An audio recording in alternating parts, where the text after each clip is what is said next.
चाहे आप अपने ऑफिस में कोई रिपोर्ट पेश कर रहे हैं, एक सेल्समैन के रूप में उत्पाद की मार्केटिंग कर रहे हैं, शिक्षक के रूप में छात्रों को पढ़ा रहे हैं या एक भाषण प्रतियोगिता में हिस्सा लेने जा रहे हों, यह जरूरी है कि शब्दों का विस्तृत ज्ञान और उनका उपयोग करने की तकनीक आपको मालूम हो। तो इस वीडियो में सफल वक्ता सफल व्यक्ति बुक से 8C सिद्धांत दिए जा रहे हैं, जिनकी मदद से आप बोलने की कला के हर क्षेत्र में महारत हासिल कर सकते हैं। तो देखते रहिए।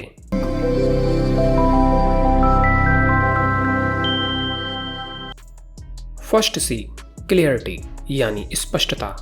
चाहे सामान्य बातचीत हो या कोई भाषण, यदि आपके शब्द स्पष्ट नहीं होंगे तो श्रोता समझ नहीं पाएंगे। स्पष्ट कहने के लिए जरूरी है कि आपको यह मालूम हो कि आप क्या कहना चाहते हैं। आपके पास वे शब्द हों जिनसे आप सरलता से दूसरे व्यक्ति को समझा सकें।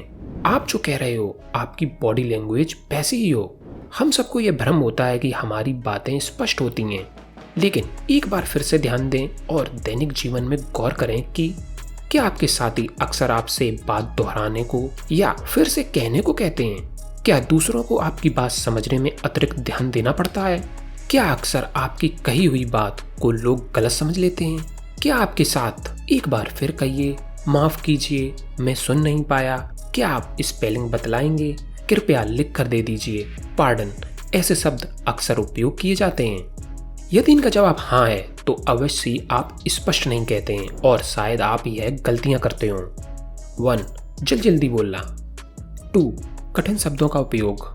बहुत से लोग श्रोताओं को प्रभावित करने के लिए और भाषा ज्ञान दिखाने के लिए कठिन शब्दों का उपयोग करते हैं, जो सामान्य श्रोता की समझ से बाहर होते हैं। कई शिक्षक अपने छात्रों के बीच भाषा की कठिनता की वजह से लोकप्रिय नहीं होते। एक हिंदी के प्रोफेसर ने छात्रों के बीच एक एग्जाम्पल के लास्ट में कहा, उसका सूरज अस्त हो गया, लोहपत गामिनी की चपेट में आकर प्राण पखेरु उड़ गए। किसी छात्र की समझ में कुछ नहीं आया तो एक साथी शिक्षक ने सरलता से कहा, रेल दुर्घटना में उनका देहांत हो गया। 3. तकनीकी शब्दों का उपयोग। श्रोताओं की पृष्ठभूमि को ध्यान में रखते हुए तकनीकी शब्द का उपयोग करें। कंप्यूटर के क्षेत्र में अवार्ड प्राप्त समीर मलकान को जब उनके गांव के समाज ने सम्मानित करने हेतु बुलाया तो आदत के अनुसार उन्होंने अपने भाषण में दिमाग की हार्ड डिस्क, गीगाबाइट, शरीर का हार्डवेयर, भावनाओं का सॉफ्टवेयर जैसे शब्दों का जमकर उपयोग किया। यदि कंप्यूटर शिक्षित श्रोता होते तो उन्हें बेहद तालियां मिलती, लेकिन उस समारोह में सब लोग उनकी बात खत्म होने का बेसब्री से इंतजार करते रहे, क्योंकि श्रोता इतने तकनीकी शब्दों से अनजान थे। इसलिए हमेशा सरल शब्दों का उपयोग करें। 4. धीमा बोलना। कुछ लोग इतनी धीमी आवाज में बात करते हैं कि सामने वाले तक आधी बात पहुंचती है और आधी नहीं। अक्सर इनकी अस्पष्ट सी बातों पर ध्यान नहीं दिया जाता, इन्हें डब्बू और रिजर्व समझा जाता है और साथ ही इनकी टीम वर्क की योग्यता पर प्रश्न चिन्ह लगा दिया जाता है। 2. C, कॉन्क्रीटनेस यानी ठोस। हालांकि 60 to 70% बात हम लोग सामान्य शैली में कहते हैं, फिर भी सटीक अर्थ के लिए बातें ठोस होनी जरूरी हैं। गोलमोल बातों से गलतफहमियां पैदा होती हैं। फॉर एग्जाम्पल, यदि हमें होंडा सिटी कार के बारे में बोलना हो तो इसे ठोस रूप से ऐसे कहें, होंडा सिटी एक लग्जरी कार है।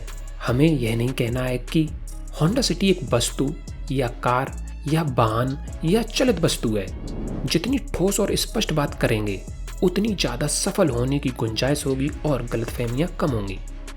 3. C, करेक्टनेस यानी सही। जो लोग सही नहीं बोल पा रहे हैं उनमें ये गलतियां मुख्य रूप से देखने में आती हैं। 1. गलत उच्चारण।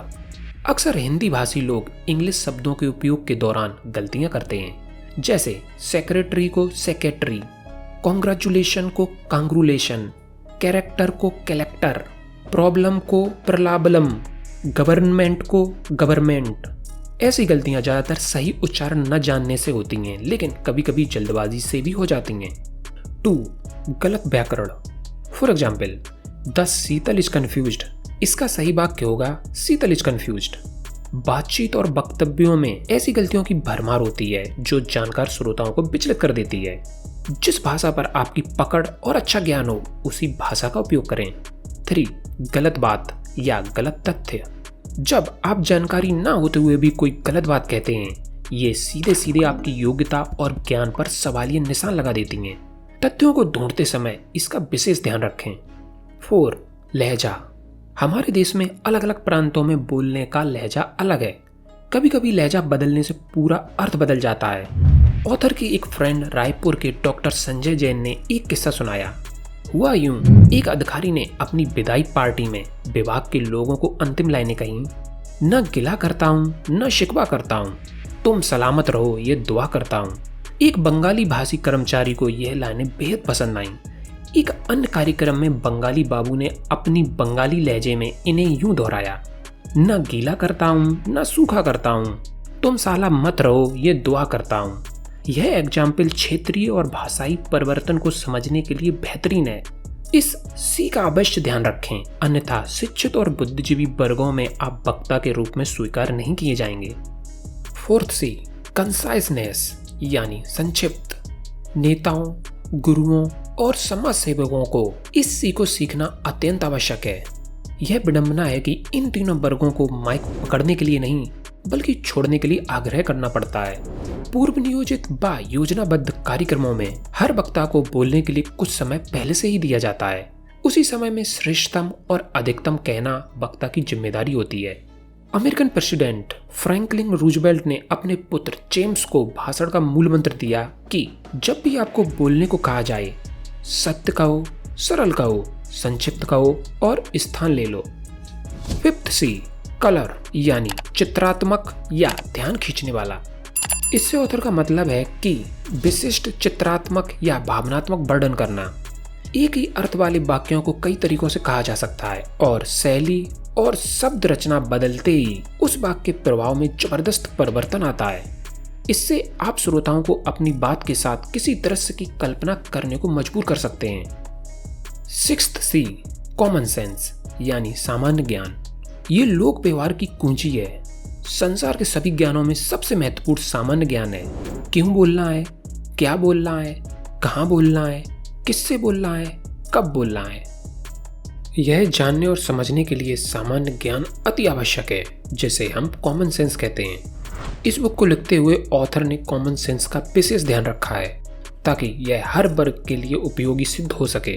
कॉमन सेंस का नियम कहता है कि जब भी आप बोलें, दूसरों की जाति, संप्रदाय, धर्म, परिवार, व्यवसाय, संस्कार और संस्कृति का सम्मान करें। उस व्यक्ति के स्वभाव को भी ध्यान में रखें।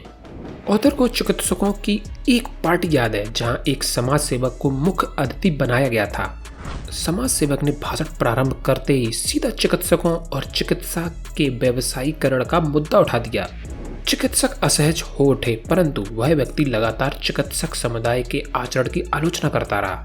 आक्रोशित चिकित्सकों ने मुख्य अतिथि को जबरदस्ती मंच से नीचे उतार दिया और शर्मिंदा होकर उन्हें कार्यक्रम बीच में ही छोड़कर जाना पड़ा। चिकित्सकों की सभा में चिकित्सा जगत पर आघात करने वाले व्यक्ति में शायद कॉमन सेंस या सामान्य ज्ञान का अभाव था। सामान्य बातचीत में भी लोग ऐसी गलती कर बैठते हैं।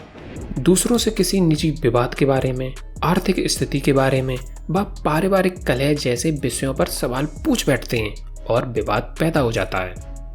सेवेंथ सी, क्रिएटिविटी यानी रचनात्मक। आप जितने रचनात्मक और प्रयोगशील होंगे उतने ही श्रोता आपसे प्रभावित होंगे। आपको बातचीत और भाषणों में विशिष्ट तत्व पैदा करने होंगे जिससे आप सुनने वालों को बांध कर रख सकें। शायरी, कहावत, लघु कहानियां, संस्मरण, घटना, दुर्घटना आदि विशिष्ट सामग्री के माध्यम से अपना विशेष प्रभाव छोड़ सकते हैं। बातचीत में भी स्वस्थ और उबाऊ लोगों की संगत किसी को रास नहीं आती। सब ऊर्जा से भरे हंसमुख साथी चाहते हैं। दैनिक जीवन में हम बहुत से लोगों से मिलते हैं और कुछ दिन बाद भूल जाते हैं, परंतु कुछ ऐसे लोग होते हैं जो दिल पर स्थायी छाप छोड़ जाते हैं। यह छाप रचनात्मकता अर्थात क्रिएटिविटी से पैदा होती है। आप भी शब्दों में, इशारों में और प्रस्तुति के समस्त क्षेत्रों में अपनी कल्पना शक्ति और रचनात्मकता से मौलिकता लें, जिससे आपसे मिलने वाला व्यक्ति कभी आपको भूल ना सके। एट्थ सी, कर्टसी यानी विनम्रता या सौजन्यता या शिष्टाचार। हृदय से धन्यवाद देना, गलतियों पर विनम्रता से क्षमा याचना करना और दूसरों के प्रति आदर भाव रखना, यह व्यक्तित्व के अनमोल गुण हैं। अपनी उपलब्धियों पर खुश होना मगर अहंकार से बचे रहना विनम्रता का ही रूप है। महान प्रेरक डेल कार्नेगी एक पार्टी में गए थे। एक भद्र महिला जो उनके बगल में बैठी थी उन्होंने डेल से बात शुरू की। वह महिला लगातार लगभग 2 घंटे बोलती रही और डेल चुपचाप सिर हिलाते हुए सुनते रहे। एक शब्द भी नहीं कहा। डेल के पास और कोई रास्ता भी नहीं था सिवाय सुनने के, क्योंकि उठकर जाना अभद्रता होती। जैसे ही पार्टी खत्म हुई, उस महिला ने डेल से कहा, डेल तुम एक अद्भुत वक्ता हो। डेल ने मन ही मन झुंझलाते हुए सोचा कि मैंने तो एक शब्द भी नहीं कहा। डेल, जो कि अत्यंत विनम्र व्यक्ति थे, उन्होंने महिला के अनुरूप जवाब देते हुए कहा, आप भी अद्भुत श्रोता हैं, मुझे सुनने हेतु धन्यवाद। भारत के cinema superstar Amitabh Bachchan author के आदर्श हैं। उनके जैसा विनम्र व्यक्ति ऑथर ने दूसरा नहीं देखा। करोड़ों लोग उनकी झलक देखने को तरसते हैं, लेकिन वे हमेशा दोनों हाथ जोड़े हुए अपनी सफलताओं का श्रेय दूसरों को देते हुए नजर आते हैं। फिल्मों में दिए गए उनके भाषण ऑथर की कार्यशाला का अटूट हिस्सा हैं। जो लोग थोड़ी सी सफलता हासिल करते ही अहंकार में चूर हो जाते हैं, दूसरों से दुर्व्यवहार करने लगते हैं, उन्हें अमिताभ बच्चन जैसे शिखर पुरुष से सबक लेना चाहिए। फाइनली, यदि ये वीडियो पसंद आई हो तो लाइक करें। इस तरह की वीडियोस को मिस नहीं करना चाहते हैं तो इस चैनल को सब्सक्राइब करें। Thanks for watching.